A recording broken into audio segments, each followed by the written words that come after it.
This is No Garage Stuff. If you're new to the channel, welcome. And for return viewers and subscribers, welcome back to the near final completion of the repair of this AMC Eagle Wagons. 4.2 inline 6 cylinders. As you can see, our $27 donor piston, which we bought online, it's back in its new hull, rehomed, shall we say. I think this piston came out of a Jeep, actually. We did a ring job, so with chrome moly top rings, it should have very good compression. We did our lapping of our valves, DIY style. We prepped the cylinder head and the block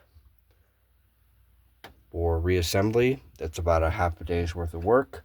In the last video, I showed you how it went down, how it goes. Razor blade, a stone, and this as your final finishing touch. When you have irregularities in your cylinder head like that, leave them alone. Along with this, see those irregularities? That's perfectly normal. That's what a brand new cylinder head gasket is for. And we have a Velcro. There's another irregularity. See that? Chill out. Don't try to dig that out when you're cleaning it out. That's what a new gasket's for. It'll take care of that. You just want a nice, clean, flat surface. As we're getting near to putting the head on in a few minutes, this engine does not have dowels, so we had some 3/8 threaded bolts we used for an old big block Cadillac we used to have that sold. After the head is on and we get a few head bolts in, unthread these, get a magnet, pull them out of the head, solve that problem.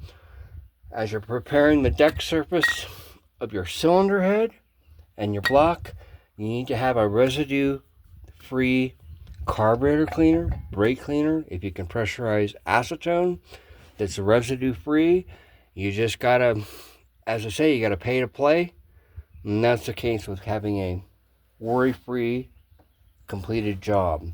What you've done, as far as you don't have to worry about the head blowing, any oil leaks, coolant leaks, compression issues, as long as you have a perfectly flat, clean, sterile surface. That is the most important part when doing jobs like this. It's the cleanup. This stuff, like putting a donor piston, new piston, rings back in, that stuff takes no time at all. It's all the cleanup that's involved in prep. So once you get that out of the hand, you're ready. And we're just about ready to go through 2 or 3 cans of carburetor cleaner and some lint-free paper towels. Or if you're using cloth, make sure they're lint-free, because you don't want to leave any OJ stuff behind, because it could possibly mess up your seal on your fire ring or around your coolant passages. And there's one right here, there. There's another one right there. Yeah, you get the idea. So have a grand day. Hope you learned something from No Garage Stuff on this project. Thank you. Goodbye.